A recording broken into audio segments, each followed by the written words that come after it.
Bonjour, bienvenue sur la chaîne. On se retrouve aujourd'hui pour l'épisode 21 d'ADK de manga. Pour une fois, ça sera un épisode peut-être un peu plus long parce qu'il faut que je vous présente d'un coup toutes mes lectures et tous mes achats de janvier 2024. Vraiment, un petit aparté, je m'étale pas, mais d'habitude la décade c'est tous les 10 jours, d'où le nom décade en fait, sauf qu'en ce moment j'ai des soucis d'internet, ça fait 2 mois que ça dure. Quand on me rétablit, ma box à moi c'est celle du voisin qui coupe, et inversement, en ce moment je joue à ça, c'est chiant, j'en vois pas le bout, je sais pas quoi faire au niveau de la publication de mes vidéos, parce que j'aimais bien le rythme de la décade, bref. Je fais au mieux.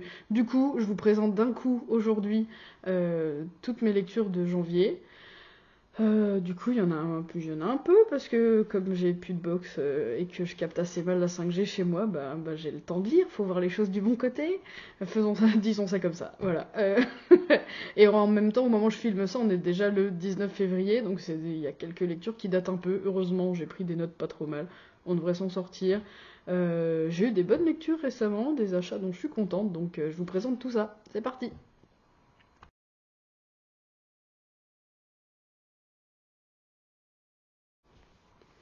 J'ai acheté pas mal de choses en janvier. Il y aura une vidéo à part parce que j'avais fait une grosse commande chez Gibert, donc il y aura une petite vidéo à part, mais j'ai quand même de quoi vous présenter quelques achats. J'ai trouvé le tome 2 de Blue Flag. J'avais bien aimé le 1, donc j'ai acheté le 2, un truc assez bête. Il était tout seul à la Fnac, il n'y avait ni le 3 ni le 1, il était tout seul, donc je l'ai pris. Voilà. Euh, c'est une raison comme une autre.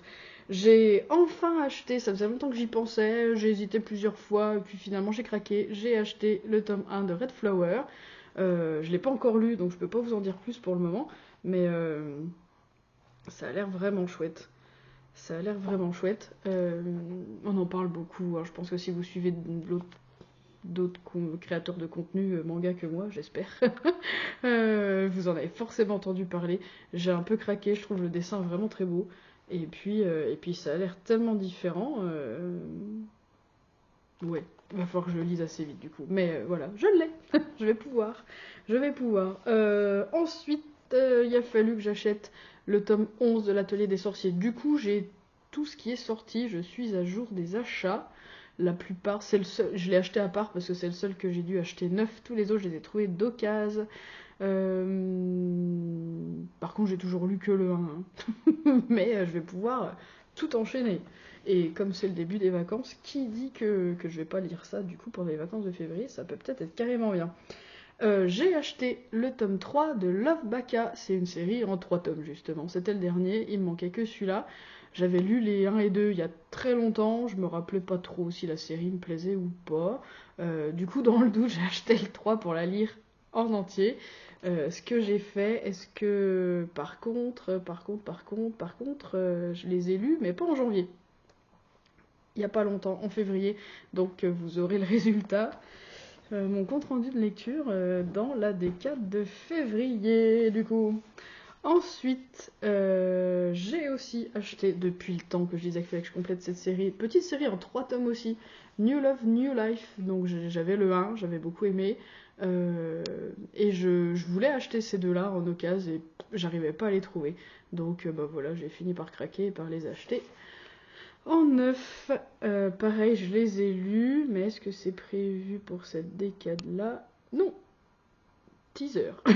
Teaser de la décade de février, vous entendrez parler de cette série-là, de Love Baka. Ouais, en ce moment, c'est mon petit défi de compléter de finir de lire toutes ces petites séries courtes. J'en ai eu pas mal ces temps-ci, j'en aurai pas mal à vous présenter le mois prochain. Et pour finir, au niveau achat, je me suis trouvé les 2 premiers tomes de Ton visage au clair de lune, que j'ai pas encore lu. Pour l'instant, je suis un petit peu partagée, parce que c'est vrai qu'au niveau des covers et au niveau des graphismes, c'est pas forcément un shoujo vers lequel je serais allée, mais j'en entends tellement de bien. Si à l'intérieur c'est plus joli que les covers, vraiment les covers, moi, elles m'attirent pas des masses. Le synopsis m'attirait bizarrement pas forcément plus que ça. Vous allez dire, mais du coup, pourquoi tu l'as acheté? Bah parce qu'il paraît que c'est trop bien. Voilà. Donc voilà. Donc j'ai acheté les 2 premiers tomes d'un coup, comme ça, je pense que ça me donne un meilleur avis, une meilleure impression sur la série. Et puis bah du coup, on en reparlera aussi dans une prochaine des 4, c'est sûr. Donc voilà. Mes achats de janvier, ça sent quand même, ça sent le shoujo quand même. Que voulez-vous? Bref, on passe aux lectures du coup. J'ai lu une série qui me tentait depuis un certain temps. Je parle de Katsu. J'ai lu le 1 et le 2 qui est là-bas au-dessus. Et au moment où je tourne, le 5 est sur le point de sortir, là, fin février. Donc je vais m'acheter 3, 4 et 5 et tout m'enchaîner. Ça va être très bien. Tout ça pour dire. Katsu, c'est l'histoire des 2 jeunes que vous voyez là sur la cover, qui s'appellent tous les 2 Katsu. Elle avec un... Ils ont pris le parti en français d'écrire Katsu, son prénom à elle avec un C et son prénom à lui avec un K.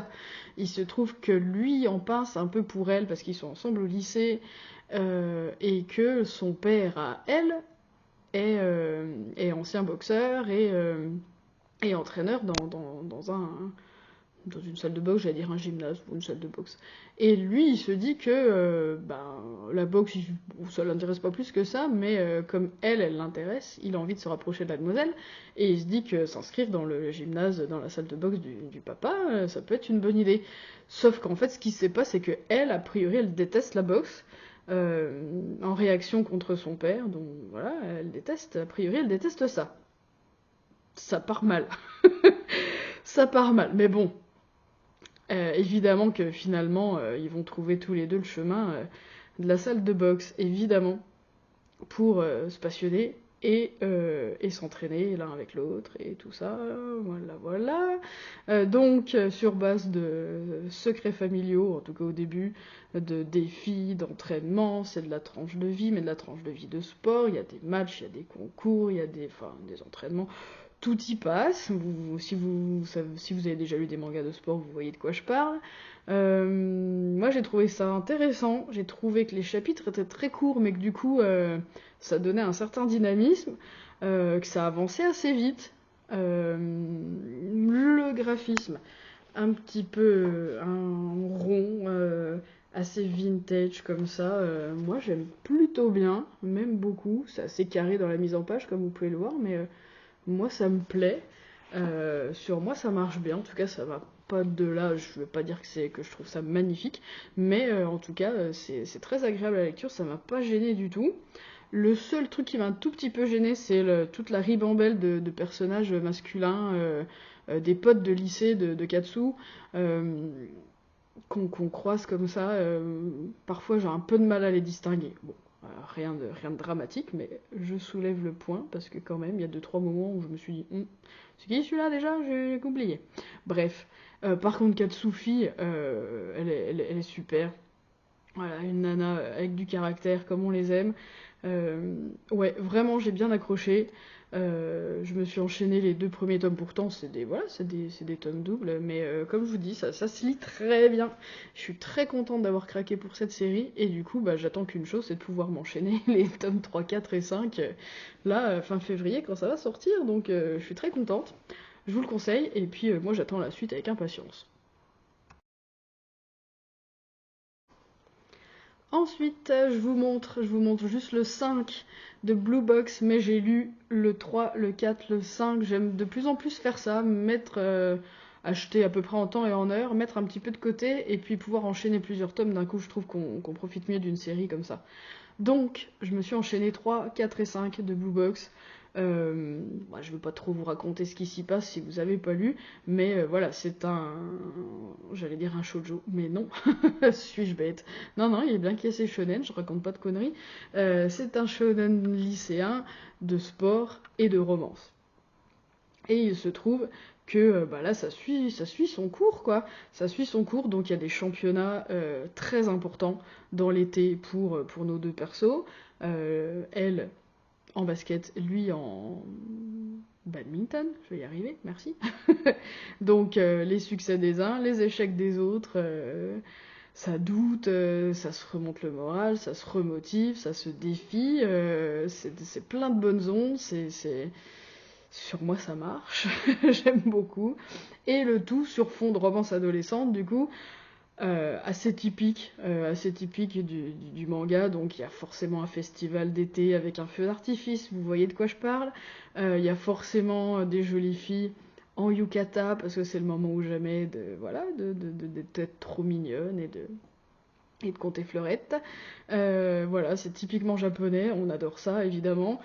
C'est bien réalisé, c'est joli, c'est joli, c'est dynamique dans les scènes de sport, c'est dynamique dans les... Je recommence, c'est dynamique dans les scènes de sport, c'est joli et expressif dans les scènes plus tranche de vie, plus romance. Sur moi, ça marche super bien. Vraiment, c'est bien fait. Les émotions passent bien. Vraiment, je passe un très bon moment de lecture sur Blue Box. Je suis pas sûre que le tome 6 soit imminent. Donc pour l'instant, je prends mon mal en patience. Et j'ai plein d'autres choses à lire en attendant. Mais Blue Box, vraiment, je conseille.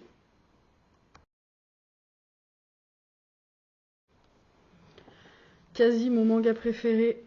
Je ne peux pas passer une vidéo sur la chaîne sans parler de Chihayafuru. En plus, j'adore la cover du 44. En plus, j'avais rattrapé tout mon retard. J'avais presque une vingtaine de tomes de retard jusqu'à il y a assez récemment. J'ai tout rattrapé et là, le 44 sort. Je suis à jour. Je crois que le 45 sort au printemps. Je suis à jour. Et je trouve la cover du 44 magnifique. Bref, évidemment, je veux pas trop vous raconter ce qui se passe dedans, on est dans un tome 44, donc soit vous savez déjà, soit vous voulez pas te spoiler, soit vous connaissez pas la série, et vous savez pas de quoi je parle, encore que, bon, j'espère que si, peu importe. Euh, c'est un bon tome, le 44, on est dans un match au sommet, un truc dont on parle quasi depuis le tome 1, on y est, euh, avec voilà, des scènes, on alterne sans arrêt, des scènes, des chapitres sur le match en lui-même, qui va être un match en 5 manches, donc je pense que ça va nous occuper pendant plusieurs tomes, et plein de background sur Shinobu, donc la queen actuelle, sur les entraînements intensifs de Chihaya, avec des nouveaux partenaires d'entraînement. Ouais, il y a des flashbacks aussi, il y a de la stratégie, il y a toujours la stratégie aussi de Shinobu de s'intéresser, de se rendre visible en tout cas sur les réseaux sociaux. C'est drôle aussi, ça, c'est très intéressant. Euh, que dire? Bah oui, c'est un bon tome, moi j'ai bien aimé. Je suis cette série avec assiduité, et je suis très contente d'être à jour et de pouvoir en profiter dès que ça sort et de vous en parler, et voilà, tout de suite maintenant. Et puis j'ai hâte de lire la suite. J'ai même recommencé l'animé il y a peu, voilà, c'est vous dire où j'en suis dans Chihayafuru et que vraiment ce manga me passionne. J'en dirai jamais assez de bien, si seulement je pouvais vous convaincre d'y aller. Ouais, allez-y, vous pouvez, vraiment.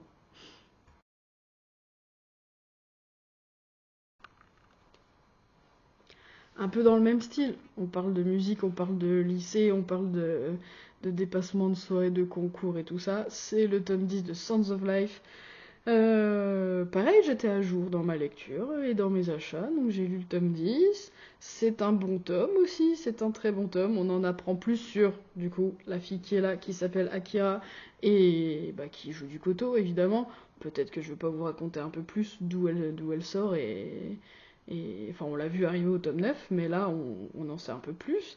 Et on découvre, c'est encore quelqu'un qui a un rapport différent avec le koto par rapport. Pourtant, moi, c'est ça que je trouve passionnant du coup.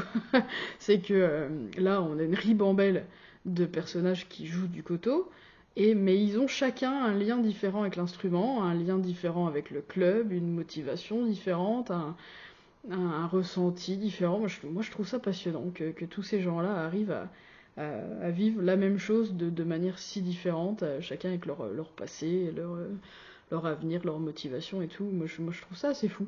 Et je trouve ça marche, quoi. Aucun n'a tort, aucun n'a raison. C'est bien fait. Psychologiquement, je trouve ça bien fait. Ouais, moi, ça me plaît.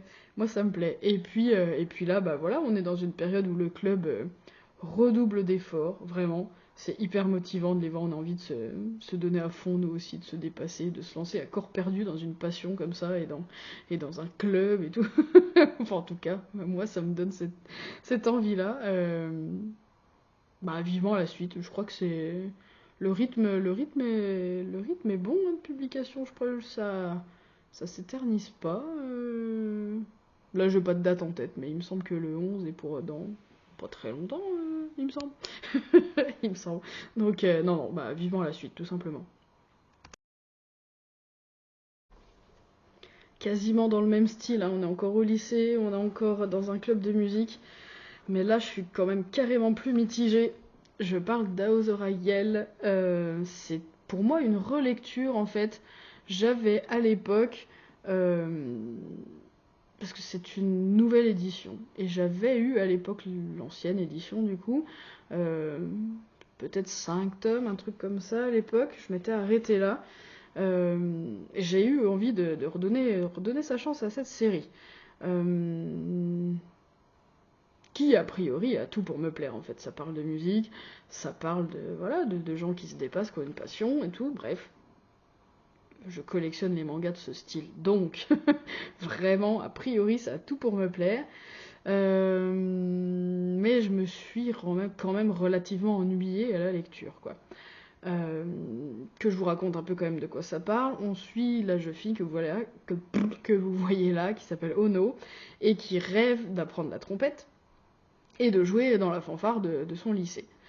Elle rentre dans ce lycée qui est réputé, du coup, pour sa fanfare. En parallèle, on suit Daisuke, qui est un garçon qui est un joueur de baseball très prometteur, assez talentueux, et qui lui rêve de gagner le concours national de baseball lycéen avec son équipe. Et ce lycée aussi est plutôt réputé pour son équipe de baseball. Et bon, ils vont faire connaissance, ils sont dans la même classe, et ils vont s'encourager mutuellement et se motiver l'un à l'autre à atteindre leurs rêves. Jusque-là, tout va bien. Jusque-là, jusque-là, ça me plaît. C'est pour ça que je l'ai acheté. À partir de là, je trouve les dessins assez inégaux, quoi. Je vous montre un petit peu. Autant Ono, je sais pas, il y a un problème avec ses cheveux, quoi. J'arrive pas trop à. J'ai un petit peu de mal à m'attacher à elle, je crois. C'est peut-être ça c'est peut-être ça qui me gêne dans ma lecture, quoi. Alors que lui, Daisuke, il est adorable. Qu'est-ce qu'il est rayonnant, ce garçon. Faut que je vous trouve une image de son sourire parce que ça revient, hein. Ça revient plein de fois dans le manga et à chaque fois, je me dis mais mon Dieu, qu'est-ce qu'il a l'air charmant, ce garçon. Regardez ici. Je le trouve adorable. Lui, pour le coup, il est vraiment très attachant. Et on a presque envie que ce soit lui le personnage principal, finalement. Regardez ce sourire. Me dites pas qu'il a pas une bonne bouille, ce mec. Bref. Ouais, peut-être que c'est ça, en fait. J'arrivais pas à mettre de mots dessus. Peut-être que c'est cette héroïne qui peut-être un peu fade. Je sais pas trop. Je sais pas trop. Et je l'ai lu en 2 temps. J'ai lu peut-être les 3 quarts un soir. Je me suis dit oui, ouais, non, je suis vraiment pas très convaincue. Et j'ai eu le dernier quart le lendemain et d'un coup je trouvais ça moins pire. Donc finalement je suis toujours pas plus avancée. J'avais lu, j'avais revendu, je rachète, je relis. Je sais pas quoi en penser de cette série. Après, voilà, si j'hésite en vrai c'est que c'est plutôt non, quoi. Je sais pas trop. Bref, c'est dommage parce que c'est doux, ça a tout pour me plaire, et à la fois c'est peut-être un petit peu daté. Je sais pas.